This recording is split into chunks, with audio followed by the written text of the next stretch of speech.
এখন গাঁৱত সঞ্জু নামৰ এজন ল'ৰা নিজৰ দুখীয়া মা-দেউতাৰ লগত বাস কৰিছিল। তাৰ দেউতা খেতি কৰি ঘৰ চলাইছিল। সি এটা স্কুলত পঢ়িছিল। তাৰ ওচৰত একো নথকাৰ বাবে সব ল'ৰা-ছোৱালী তাক লৈ ঠাট্টা কৰে। এদিনাখন সঞ্জুৱে নিজৰ দেউতাক ক'লে, দেউতা চোৱা, মোক লৈ স্কুলত সকলোৱে ধেমালি কৰে। মোক চাই চবে হাঁহে। কয়, চোৱা চোৱা, তাৰ ওচৰততো একোৱেই নাই। তাৰ চোলাটোতো চোৱা কিমান লেতেৰা। দেউতা মোক এনেকুৱাকৈ কয়। মোৰ ভাল নালাগে। নহয় শুন, এনেকুৱাকৈ নকয়। তোমাৰ ওচৰত যি আছে সেইটোতে আনন্দত থাকা। কোনোবাই যদি তোমাক লৈ ঠাট্টা কৰে তেনেহ'লে কৰিব দিয়া। ভগৱানে তাক চাই ল'ব। তুমি পঢ়া-শুনা কৰিবলৈ যোৱা, পঢ়া-শুনা কৰা আৰু ঘৰত আহা। কোনে কি কৈ আছে সেইবোৰ ভাবিব নালাগে। আপুনি চাব দেউতা, মই যেতিয়াই স্কুলত যাম চবে মোক লৈ ঠাট্টা কৰা আৰম্ভ কৰি দিব। মই ক'লো না, যোনে যি কয় ক'ব দিয়া। তুমি অকল পঢ়াত মন দিয়া। তাৰ দেউতা ইমান ক'লে। তাৰপিছত তেওঁ খেতি কৰিবলৈ গুচি গ'ল। সঞ্জু স্কুলৰ বাবে ওলাই গ'ল। তেতিয়াই সি বাটত, কি সঞ্জু, তোমাৰ দেউতাই আজি তোমাক কিমান পইচা দিলে স্কুল যাবলৈ? সঞ্জু এয়া শুনা পাই বৰ বেয়া পালে আৰু সি মন মাৰি স্কুলৰ বাবে ওলাই গ'ল। স্কুল যোৱাৰ লগে লগে তাৰ ক্লাছ টিচাৰে, ল'ৰা-ছোৱালীসকল, আজি মই তোমালোকক কম্পিউটাৰৰ কথা সুধিম। হয় ছাৰ। আচ্ছা সঞ্জু, তুমি উঠা আৰু কম্পিউটাৰৰ কথা কিবা কোৱা। ছাৰ কম্পিউটাৰ মানে ছাৰ, মই কম্পিউটাৰৰ কথা একো গম নাপাওঁ। তেতিয়াই বিট্টু আৰু ৰাহুল হাঁহিব ধৰিল। ছাৰ, সি কেনেকুৱাকৈ গম পাব? সঞ্জুৱেতো আজিলৈকে কম্পিউটাৰ দেখাই নাই। সি কম্পিউটাৰৰ কথা কেনেকুৱাকৈ ক'ব? এয়া শুনি সঞ্জু তল মূৰ কৰি নিজৰ ঠাইত বহি গ'ল। তেতিয়াই ছুটি হৈ গ'ল। সঞ্জু মন মাৰি ঘৰত গুচি গ'ল আৰু মা আৰু দেউতাক ক'লে, দেউতা, আজিও সকলোৱে মোক লৈ ধেমালি কৰিছে। মোৰ ওচৰত লেপটপ নাই। সেইবাবে ৰাহুল আৰু বিট্টু মোক লৈ ধেমালি কৰি আছিল। দেউতা, আপুনি মোক মোৰ জন্মদিনত এটা লেপটপ আনি দিব। শুন, মই ইমান পইচা ক'ৰ পৰা আনিম? মোৰ ওচৰততো এতিয়া চব্জি কিনিবলৈও পইচা নাই। তোমাক লেপটপ মই ক'ৰ পৰা আনি দিম?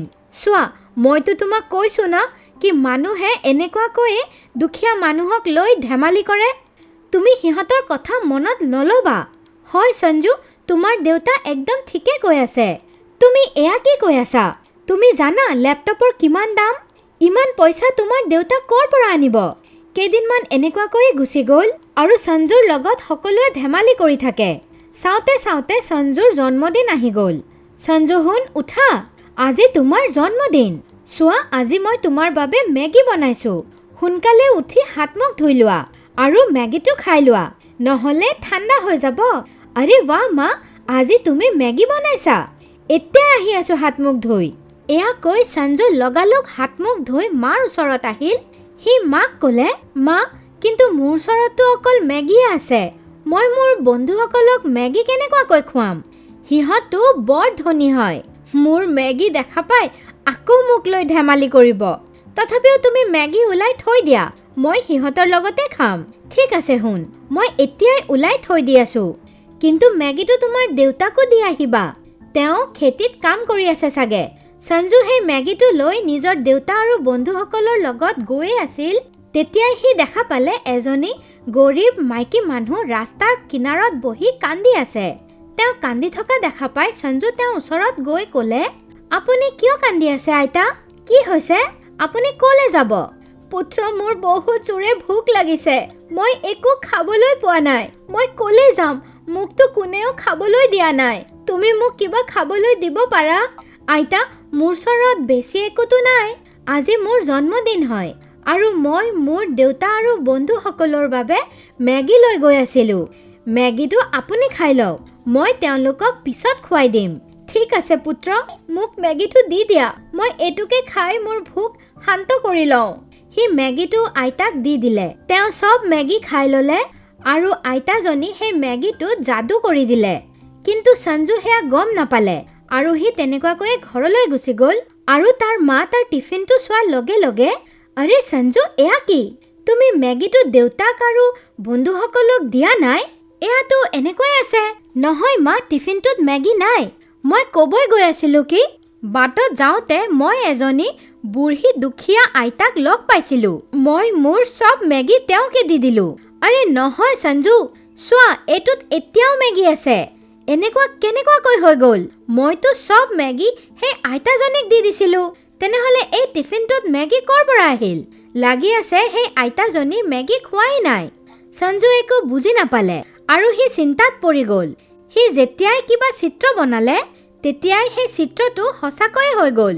আৰু সঞ্জু নিজৰ মাক মাতি পেলাই ক'লে, মা মা চোৱা চোৱা, মই এই মেগীটো দি এটা কিতাপ বনাইছিলোঁ আৰু এয়া সঁচাকৈয়ে কিতাপ হৈ গ'ল।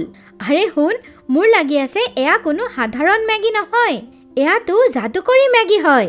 শোভা নিজৰ স্বামীক, চোৱা সঞ্জুৱে মেগী দি এখন কিতাপৰ চিত্ৰ বনালে আৰু চিত্ৰটো সঁচাকৈয়ে কিতাপ হৈ গ'ল। কি ক'লা? দেউতা মা, মই এটা লেপটপৰ চিত্ৰ বনাই চাওঁ, যদি সেই লেপটপটো সঁচাকৈ হৈ যায়তো। যেতিয়াই সঞ্জুৱে নুডলছ দি লেপটপৰ চিত্ৰ বনালে সেই চিত্ৰটো সঁচাকৈয়ে লেপটপ হৈ গ'ল আৰু সেয়া দেখা পাই সঞ্জু বৰ আনন্দিত হৈ গ'ল। মা দেউতা, মেগীটোতো যাদুকৰী হয়। লাগি আছে মই যে আজি সেই আইতাজনীক মেগী দিছিলোঁ সেইবাবে তেওঁ আনন্দিত হৈ মোক যাদুকৰী মেগী দি দিলে আৰু মই গমো নাপালোঁ। সেইবাবে চাগে সেই টিফিনটোত মেগী ভৰ্তি হৈ আছিল। সি যেতিয়াই এয়া ক'লে তাৰ সন্মুখত হঠাতে সেই আইতাজনী আহি গ'ল আৰু তেওঁ চব ক'লে। হয় শুন, তুমি একদম ঠিক কৈছা, তোমাৰ ওচৰত একোৱে নাছিল, তথাপিও তুমি মোৰ চব মেগী মোক দি দিলা আৰু সেইবাবে মই বৰ ভাল পালোঁ। তোমাৰ সততা দেখা পাই মই সেই টিফিন বক্সটোত মোৰ আশীৰ্বাদ আৰু যাদু দি এটা যাদুই মেগী ভৰি দিলোঁ আৰু তোমাক কোৱাও নাই, যাতে তুমি তোমাৰ জন্মদিনত উপহাৰ পোৱা। বুঢ়ীমা, আপুনি মোৰ ল'ৰাটোক বৰ ভাল উপহাৰ দিছে, যি আমি আমাৰ ল'ৰাটোক দিব পৰা নাই। সেয়া সি আপোনাৰ আশীৰ্বাদৰ ৰূপত পাই গৈছে। আপোনাৰ ধন্যবাদ। সঞ্জু যাদুকৰী লেপটপ পাই বৰ ভাল পালে আৰু তাৰ ইচ্ছা পূৰণ হৈ গ'ল।